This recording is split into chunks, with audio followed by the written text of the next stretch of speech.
यह मुंशी प्रेमचंद की कहानी है। कहानी का नाम है जुड़वा भाई। चलिए शुरू करते हैं। कभी कभी मूर्ख मर्द जरा जरा सी बात पर औरतों को पीटा करते हैं। एक गांव में ऐसा ही एक किसान था। उसकी औरत से कोई छोटा सा नुकसान भी हो जाता तो वो उसे बगैर मारे न छोड़ता। एक दिन बछड़ा गाय का दूध पी गया। इस पर किसान इतना झल आया कि औरत को कई लातें जमाई। बेचारी रोती हुई घर से भागी। उसे यह न मालूम था कि मैं कहाँ जा रही हूँ। वो किसी ऐसी जगह भाग जाना चाहती थी जहाँ उसका शौहर उसे फिर न पा सके। चलते चलते वह जंगल में पहुँच गई। पहले तो वह बहुत डरी कि कोई जानवर न उठा जे जाए, मगर फिर सोचा मुझे क्या डर, जब दुनिया में मेरा कोई अपना नहीं है तो मुझे जीकर क्या करना है। मरकर मुसीबत से तो छूट जाऊंगी। मगर उसे कोई जानवर ना मिला और वह रात को एक पेड़ के नीचे सो गई। दूसरे दिन उसने उसी जंगल में एक छोटी सी झोपड़ी बना ली और उसमें रहने लगी। लकड़ी और फूस की कोई कमी थी ही नहीं, मूंज भी इफरात से थी। दिन भर में झोपड़ी तैयार हो गई। अब वह जंगल में लकड़ियां बटोरती और उन्हें आसपास के गांवों में बेचकर खाने पीने का सामान खरीद लाती। इसी तरह उसके दिन कटने लगे। कुछ दिनों के बाद उस औरत के जुड़वा लड़के पैदा हुए। बच्चों को पालने पोसने में उसका बहुत सा वक्त निकल जाता और वह मुश्किल से लकड़ियां बटोर पाती। उसे अब रात को भी काम करना पड़ता, मगर इतनी मुसीबत झेलने पर भी वह अपने शौहर के घर न जाती थी। एक दिन वो दोनों बच्चों को लिए सो रही थी। गर्मी की रात थी। उसने हवा के लिए झोपड़ी का दरवाजा खुला छोड़ दिया था। अचानक रोने की आवाज सुनकर उसकी नींद टूट गई तो देखा कि एक बड़ा भारी भालू उसके एक बच्चे को उठाए लिए जा रहा है। उसके पीछे पीछे दौड़ी, मगर भालू जंगल में न जाने कहां घुस गया। बेचारी छाती पीट पीट कर रोने लगी। थोड़ी देर में उसे दूसरे लड़के की याद आई। भागती हुई झोपड़ी में आई, मगर देखा कि दूसरे लड़के का भी पता नहीं। फिर छाती पीटने लगी। जिंदगी का यही एक सहारा था, वह भी जाता रहा। वह डैक की मारी दूसरे ही दिन मर गई। भालू उस बच्चे को ले जाकर अपनी मांद में घुस गया और उसे बच्चों के पास छोड़ दिया।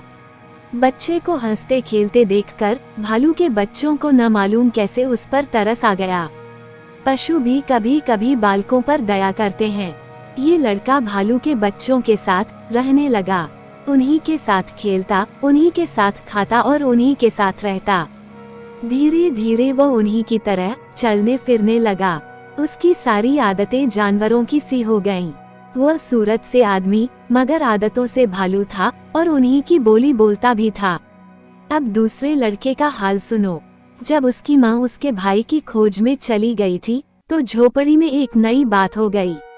एक राजा शिकार खेलने के लिए जंगल में आया था और अपने साथियों से अलग होकर भूखा प्यासा इधर उधर भटक रहा था। अचानक ये झोपड़ी देखी तो दरवाजे पर आकर पुकारने लगा कि जो कोई अंदर हो, मुझे थोड़ा सा पानी पिला दो, मैं बहुत प्यासा हूँ। मगर जब बच्चे के रोने के सिवा उसे कोई जवाब न मिला तो वह झोपड़ी में घुस आया। देखा कि एक बच्चा पड़ा रो रहा है और यहाँ कोई नहीं है। वह बाहर निकलकर चिल्लाने लगा कि यहाँ कौन रहता है, जल्दी आओ, तुम्हारा बच्चा अकेला रो रहा है। अब कई बार पुकारने पर भी कोई नहीं आया तो उसने समझा कि इस बच्चे की माँ को कोई जानवर उठा ले गया है। राजा के कोई लड़का न था। उसने बच्चे को गोद में उठा लिया और घर चला आया। 20 वर्ष बीत गए। किसान का अनाथ बच्चा राजा हो गया।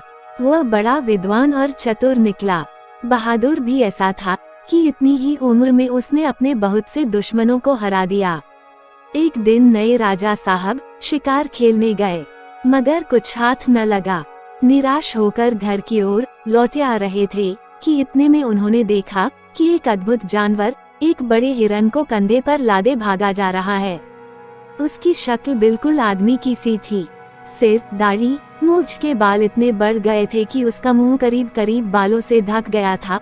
उसे देखकर राजा ने फौरन घोड़ा रोक लिया और उसे जिंदा पकड़ने की कोशिश करने लगे। वह जानवर हिरन को जमीन पर रखकर राजा की ओर दौड़ा। राजा साहब शिकार खेलने में चतुर थे। उन्होंने तलवार निकाली और दोनों में लड़ाई होने लगी। आखिर वह जानवर जख्मी हो गया। राजा साहब ने उसे अपने घोड़े पर लाद लिया और अपने घर लाए। कुछ दिनों तक तो वह पिंजरे में बंद रखा गया, फिर कभी कभी बाहर निकलने लगा। धीरे धीरे उसकी आदतें बदलने लगी। वह आदमियों की तरह चलने लगा और आदमियों की तरह बोलने भी लगा। उसके बाल काट दिए गए और कपड़े पहना दिए गए। देखने वालों को अचंभा होता था कि इस जंगली आदमी की सूरत राजा साहब से इतनी मिलती है, मगर यह किसे मालूम था कि वह राजा साहब का जुड़वां भाई है जिसे भालू उठा ले गया था। दोस्तों, आपको ये कहानी पसंद आई हो तो इस चैनल को सब्सक्राइब करें, वीडियो को लाइक करें, कमेंट करें और अपने अधिक से अधिक दोस्तों को शेयर करना ना भूलें। धन्यवाद।